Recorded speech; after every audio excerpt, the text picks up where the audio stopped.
Everybody. Welcome to the third day of Blobfest.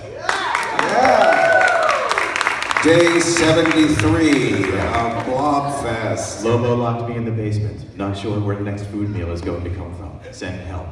No. Welcome. We like to have a more low-key Sunday. This is a much more relaxed day. As you can tell, I don't have suspenders on. And Lobo is still looking dashing. I'm very worried about your pants. Yeah, they're not going to stay up. I'm just saying it now. So, hi everybody. We're going to take it low key. We've got Marta, Kristen, who we're going to talk to for our first few minutes. Then we're going to show the Blob, which none of you guys have seen before. It's a brand new film. I hope you enjoy the debut of a Stephen McQueen, quite young. And then we're going to have Christopher Mim come up. He's going to introduce his film, the second film, the late night double feature, and we'll have a Q&A with him afterwards. Before we get started, though, I understand we have a special guest in the audience. Is Phil Beechwood here?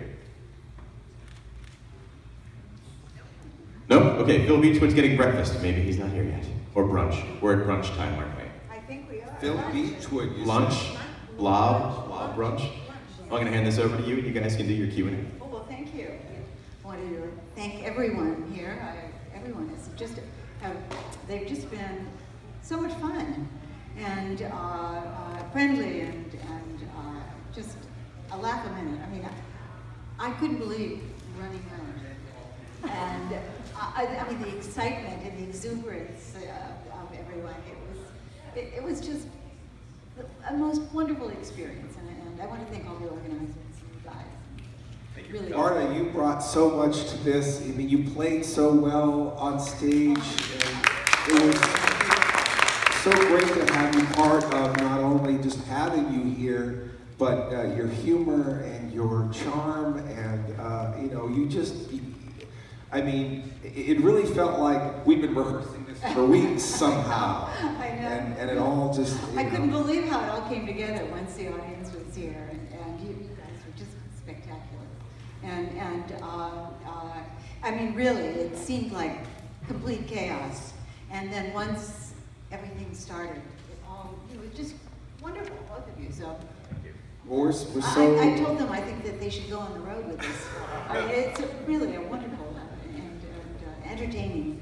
Well, that is quite a compliment coming from you, Marta, and we really appreciate you coming and playing with us. And I can't. You see people who have, I mean, show business is not easy. No, it's brutal. And you see people who are just, they're just dead behind the eyes, and they've just had enough of it, and they just don't have any sense of humor. They've got a very bad attitude about the fandom. You seem to be the antithesis of that. I mean, you're so welcoming to your fans. You were giving your alien Donald David acting advice. And, I was? I shouldn't have done that. He was very good. He's going to go to it. That really went. That meant a lot to him that you talked to him and told him that really? he just, and complimented his acting. Excellent. Now he's really going to be. He had a big head before. Now forget really that now. I thought that the enunciation of your act was fantastic. But I mean, there's so many people who, the business sours them, you've just been so delightful. Well, thank you. And so tolerant of a bunch of just, basement dwelling fanboys like myself. And I just can't thank you enough. I love the costume show. Oh my gosh. The kids, the people that put those things together, and I loved of course the winner was wonderful, but the little girl with the birds, she just really got into it. Oh, her performance was great. That's what this is about. This is so amazing. Well, in 17 years of this, and those kids grow up and take that internally, and they'll be opening a shop on Bridge Street with one of these days with all their weirdness in it. That's right. I mean, it all just goes back into the community, and you get the generations of weirdos, and that's a wonderful thing. Wonderful. And you know, speaking of weirdos and speaking of cult fandom, Lost in Space, you know, is a legitimate phenomenon. I mean, I would say it would go in the top 5, you know, with like Twilight Zone and Star Trek, and you know, there's like a few things that really have that kind of impact. Why do you think Lost in Space resonates so? I mean, still, I mean, little kids, you know, all the way up. I mean, people still are continually fascinated by Lost in Space. It never really loses its luster. Well, I've heard that, and quite a bit, and I think it's because it's about family, and you know, the values in Lost in Space are something that you know, we hope is you know, given from generation to generation, and you know, there are a lot of the stories, especially in the first year, about the family and how it was about survival. It was Space Family Robinson. And I was scared a lot. You were scared? I really was. And black and white ones went, are they going to suffocate? White, I have to wait a whole week to find out? No, to be continued. There, for instance, there was a journalist who was asked, well, he was in his 20s, and someone said, you must have liked Star Trek better than Lost in Space. He said, no, I like Lost in Space better. And I was really surprised because Star Trek is so much more sophisticated. And he said, no, well, I'll tell you, there's a storyline where the father, Guy Williams, has been taken over by an alien, and he has a helmet on. And he's been told by the alien to throw Will, his son, off the cliff. And Billy, the adorable little Billy, looks up at his dad, Guy, says, you know, with the mouth twitching, and saying, can I just say one thing to you, Dad, before you do this? And so Guy says, okay. And he says, I love you. And, you know, and the guy takes off his helmet, throws it down, and holds Bill. But he said that's why he likes Lost in Space, and loves Lost in Space, and chooses Lost in Space over Star Trek. So, you know, that's what I'm talking about. It's not, you know, it sounds cheesy, and it sounds, you know, in this day and age, it sounds too sentimental, but it's the truth. And I think we're discovering that now, and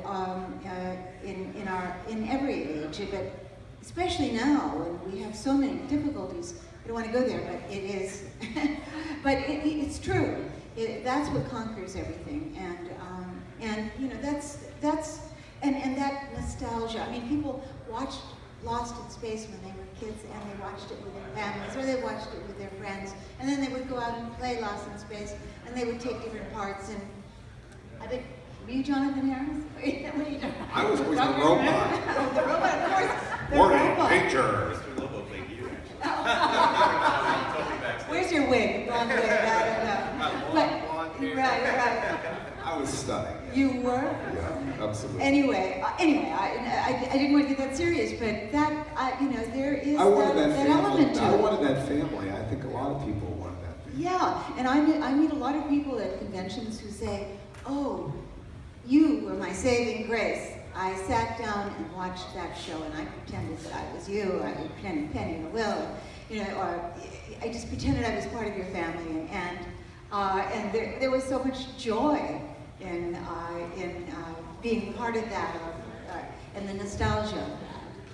Absolutely, and I'm sure there's a lot of people who have the show has affected them personally, and they probably have some great questions. So maybe we should open it up to the audience, and I might do some Phil Donahue, and maybe. I do want to say that it was a little silly and fun. So that's one of the reasons. Okay, great. Yeah, well, and I think that there's a lot in common with Blobfest, because you know, people come up to me and they go, "We really love this event. We love how dorky it is." And to be honest, is it's the corniness and the dorkiness. You know, it's really we need that. We need to be silly sometimes. Yeah. That's very, very important. You can't be on your guard. You can't have your black leather jacket on stabbing trees every day. You know, every once in a while, you got to be a little sensitive, and you got to open up, and you got to have fun, and not really care if you look a little silly or if you look a little corny.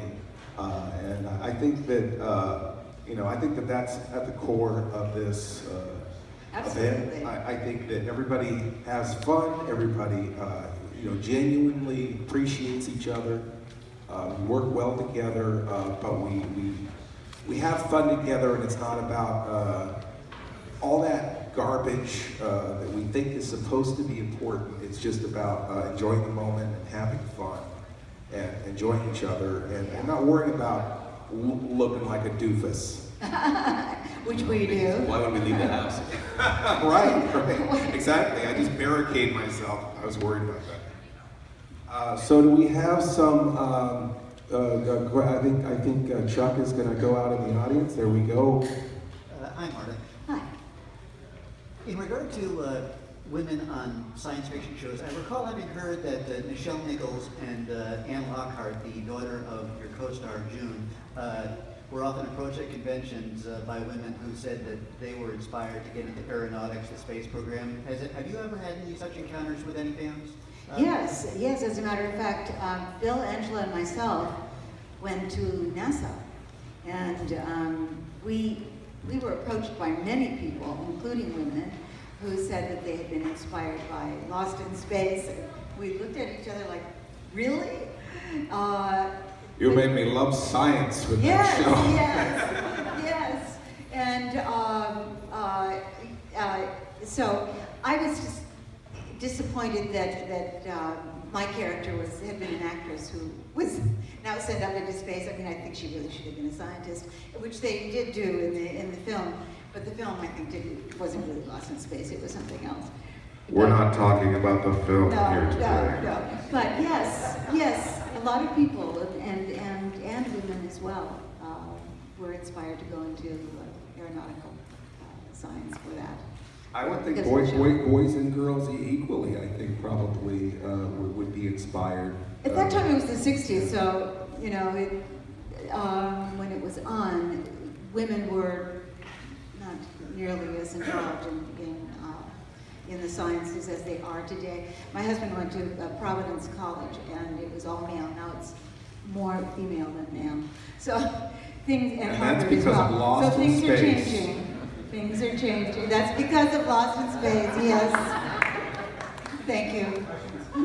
It's all because of Lost in Space. Absolutely. That cell phone Everything in your good. pocket, that is because of I Lost got in it. Space. There you go. That medicine that you Microwaves. take every day, Yes. it's because of Lost in Space. Yes. Remember? Well, we got a lot from NASA. Yeah, and the blob. And the blob. Yeah, of course. We got Tang from NASA. I mean, we got all kinds of Tang and Tang. Yes. Astronauts get tang, we all know that. So, can I'm we... sorry, I'm not being very relevant to it. No. I was making an inappropriate joke. Okay, so we have, yes, over here. Hi, was there an episode or a storyline that really sticks out to you because it's especially meaningful for you, either when you were making it or just because you thought it was really great writing? Or? Oh, great writing. The first year, the first year was really more serious. The second and third year became sort of silly and more fantasy than science fiction. There were times when we would get so tired, and it would be like 9 o'clock at night, and we'd been there since 6 in the morning, and we were just like, we would be reeling, and we'd start giggling. And there was one episode where we all put like our fingers down like this, because Irwin Allen had come to the set and said, time is money. Time is money. You better, stop laughing. And so we all just put our hands like this, and with our fingers down like that, just to indicate to ourselves, and later on when we could watch the show, that we were really laughing Wow. silently. Now, there definitely was a shift in tone from the earlier episodes, the black and whites, the ones that, like I said, I was scared. I watch them before going to school or whatever in syndication. I'd be like, what is going to happen? I'm legitimately worried about what's going to happen to the Robinsons. And the black and white ones had a certain tone, and there definitely was a shift in tone in the later episodes, and they were more colorful, of course, because they went to color. Do you feel what do you think was at the core of that? Was there just they felt they were competing with other shows, or what do you think maybe was at the core of the change in tone of the program? Well, Batman, of course, was on, and Star Trek, and Laugh-In, and there were so many, and it was in color, and all of a sudden, and Jonathan knew that Dr. Smith knew that if he didn't write something to make himself the villain that everybody loves to hate, that he would be eventually out of the show. So the flavor of the show changed because of all of those things, and I think that the influence of the tongue-in-cheek things that were going on in the other television shows of that era had a lot to do with our change. Well, and also too, I think there was a lot of social, unrest and things politically happening, and I think people really needed that diversion of the silliness. Oh, it was the first time we had a war on television, Yeah. and of course the space program. It was we were right there in the middle of it, and so yeah, everything was changing, and I agree. I think just having the silliness of it and the spoofing of everything. I mean, a giant carrot. I mean, maybe there are giant carrots out there. I don't know. Do you think there are? Very nutritious. I like the green lady a lot. Oh, the green lady. Oh, yes. In the market, I think. Yeah. Do we have another question, please, from Marta, Kristen? Do we get a microphone over there to that gentleman? Tell us about the suits. What was it like to wear the suits? Also, the vinyl frontier. Yeah. The first year suits were actually used as a fire retardant material for the fire department, and they were hot, they were stiff, they were uncomfortable. You couldn't sit in them. I don't know why they chose that when there was silver laminate, and so I have no idea why they chose that, but I think they thought it looked in my photograph to torture us, yes. And that it photographed really well. But later on, when They did look great. They did. They photographed beautifully. But they had to make leaning boards for us because it was a lot to just take off. So we would just lean back rather than sit down. Yes. Oh, show business. And then later on, they had you guys had the Sears, leisure wear with turtlenecks. Now, Paul Zastupovich would be very insulted. Oh, I'm sorry. I meant that in the best way. Oh, yes, of course. No, well, we did have our garage boots and, and our... It looked very comfortable. Oh, yeah, very. It was Swanky. hot. It was wool. It was wool. I don't know Oh, it why was they wool? did that to us. It was Wow. wool. They just hated you guys. They hated us. Wool and velour. Yes. Yeah, and the men had no zippers. I mean, go figure. Wow. Why did I say that? It's Sunday. Sunday of Blobfest, everything comes out. I've had a lot of fun. Dr. Smith needs to be cut out of his pants. Someone help him. And Mark, someone was saying Mark never had a belt. That was Phil. Phil told me Mark never wore a belt. And you know what? I had no idea about that. Is that true, Phil? That's true. My goodness. How did he keep his thing? Wow. There's a joke there somewhere. They are magic show. Magic space pants. That's another time. So here we go. Another question. Favorite and least favorite episode to work on? Favorite and least favorite. Favorite and least favorite. Well, of course, I love the Attack of the Monster Plants because I got to play bad. And it's always more fun to play bad. Oh, yeah. I especially like the line, Mom asked me, do you want any salad? No, I don't want any salad. I'm a plant after all. Idiot. But you know, it's hard to tell. I love the one with Michael Rennie and the zookeeper. The keeper, and because I adored him, and that was in the black and white, and it was really serious, and it was, you know, it had a good storyline, and you know, I felt like I was really in science fiction.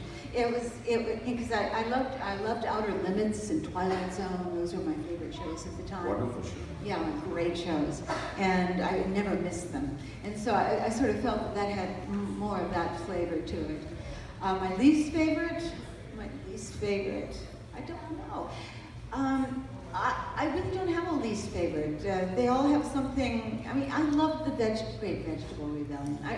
You know, people say, ooh, but there was such a like Blobfest. It had so much fun. It was so silly. It was so out of this world. You know, and the great actor Stanley Adams. Thank you. Stanley Adams, you know, was playing this character. He was so, you know, he looked at me and he said, "I don't know. Am I really doing this?" Now, how many people here in the audience have the action figure of the Karen? Anybody? Because they Oh, did a that's whole a action collector. figure. That's a I collector. have Oh that. yeah. And the Cyclops. That's a great Yeah, action figure too. Oh my gosh! Yeah, Wow. Yeah, yeah. he's cool. Yeah. He's cool. June has a photo of herself with the Cyclops behind her, and the Cyclops zipper is undone. Oh wow. She's going. For good reason. Now, Jude had a reputation to be a little spicy on set. Is that Oh, she was something great. you She was a talk rock and about? roller. I hate to tell you guys, don't even, just plug your ears if you don't want to hear. But yeah, she was a real, I don't want to say party animal, but she was really very much into rock and roll. And I remember she'd come on the set and she'd wear like a all crocheted outfit with flared bell bottoms, and it was all crocheted like in greens and oranges. I mean, that was her. That was really her. And bright, smart, informed, loves. Still is this way. I mean, she doesn't wear the outfit anymore. That's tucked away somewhere. You know, that should be in the Smithsonian. I mean, really. She taught me how to play Killer Scrabble, and you know, all words cues without the U, and you know, and I remember one time my husband had this very, very bright friend, a lawyer in Washington D.C., and he said, "Marty, you want to play Scrabble?" And I said, "Okay." And so, you know, he wasn't paying much attention. And my first 7-letter word, you know, on the triple. Oh, he looked at me, gulp. He had no idea. June Lockhart. June Lockhart was my secret weapon. She was your Killer Scrabble mentor. Yes. Sensei. Yes. And Guy was a great music lover and always had classical music on in his dressing room. You walk by and always hear that, and so we talked a little bit about that because I love music, and he gave me seemed like some, an amazing person. he was just stunning, intelligent and gorgeous, and Zorro. I was mad about Zorro. So yeah. Who was it? Yeah. Oh. I can't talk. My wife is out there. I can't talk about it. I love Zorro. I wanted to be Zorro. Oh, me too. You know, I wanted to be Zorro. So next year for Blobfest, Mr. Lobo, a Zorro theme? Yes, absolutely. Yes, I can be Zero. Oh, that's good. I like that. Questions, folks?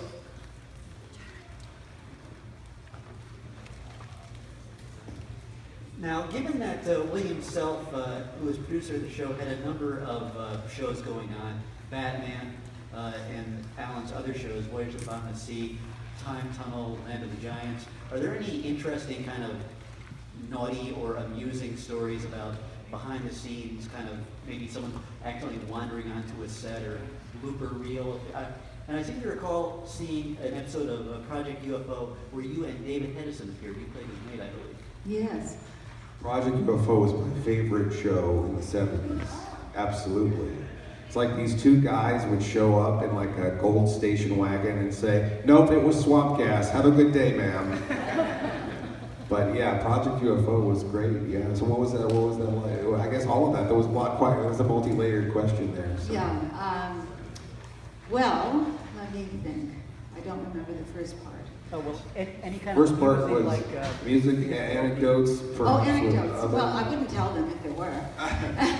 with, I guess, Irwin I Allen. guess Sparfield. You know, everyone on set, on whatever set you go to, there will be some kind of stuff going on. And because you end up, especially when you're together more than you are when you're with your family, you know, you sort of start getting a little edgy with each other at times.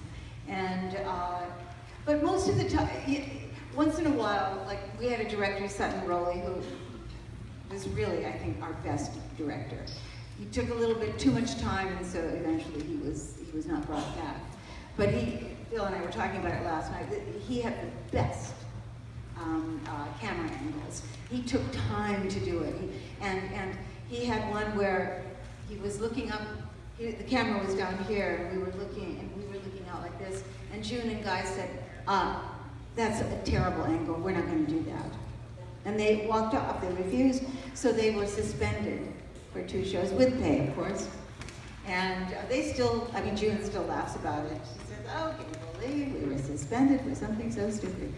And, but you know, those tensions mount. And I think Judy and Guy felt really overshadowed by Jonathan and the beautiful robot here. And it, you know, it certainly was, understandable because they were the stars of the show in the beginning. Right. It was sort of let's add a robot and an evil scientist. Yeah. And so, you know, they got a little bit... So you're saying B9 is the Urkel of Lost in Space, is that what you're saying? Urkel, yes. Yes, maybe we could call him Urkel from now on. Although on the Blu-ray, we have named the robot. Oh yeah? Yeah. Oh, so we have to buy the Blu-ray? We have to buy the Blu-ray. You have all our money anyway, why don't you just tell us? Okay, all right, so everyone get the Blu-ray so we can find out what B9's proper name is, right? Well, I will tell you, What? because Okay. somebody will. We named it after Bob May.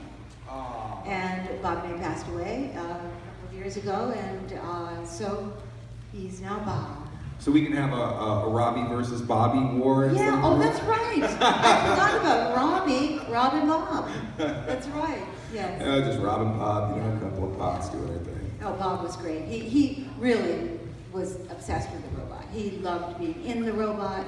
He stayed in the robot when he didn't need to. Please come out of the robot. Please, Bob, please. Bob, this is your mother. You need to come out of the robot now. His kids would be standing in front of Daddy. Time for one more question. Oh, we're having so much fun We here. are. Hello, Marta. Hello. Okay, so Smith and the robot were added after the pilot was shot. How were y'all informed after you shot the pilot that you came back and did you just show up there's a robot and Dr. Smith on the set? Or how was that presented to you? Or you just come in and do it? Or what? As an actor, Yeah. you do what you're told. Believe me, it's so interesting because, you know, things are presented to you. For me, I'm a person, I commit to something and I do it. And, I'll say my piece, and I would go up to Irwin Allen, because I wasn't getting enough to do. And, I remember one time I went up to him to his office. I said, "Irwin, you just have to give me more to do, please." And he said, "Oh, Marta, absolutely, you're absolutely right." And he had told me in the very beginning, before I was to do the show, and I said, "I'm just going to get lost in this, group of people." And He said, no, we have storylines for you. Don't worry, you're going to be, oh my goodness, it's going to be wonderful. Really, I can tell you some of the things we're doing. So I went up to him and I said, Erwin, you haven't done any of these things. And that week I think I had one thing to say. I'd gone out on the deck and said, Will? So after he told me that I would be doing more, the next script I got was, Will? Penny? That was it, done. Oh, wow. I think they didn't, because Mark and I Major West and I were supposed to have, I think, eventually a romance and get married and get children and, be the future of the Lost in Space group. And because it changed, because the network said, no, we're not doing that. This is a children's show. That means there could be sex. Yeah, and that we don't even want to imply, yes, we don't want to have that in anyone's mind. And so we told them Mom and Dad couldn't touch, and Major West and I couldn't touch, and so that sort of ended my part in the show. I mean, they didn't know where to go with it. And, but here I am. Thank God. It's just amazing. Lost in Space lives. Thank you so much, Marta. This has been so incredible having you here. Thank you. Such a treat, besides our band, really marvelous. You just are incredibly generous and lovely and as ever, and thank you so very much.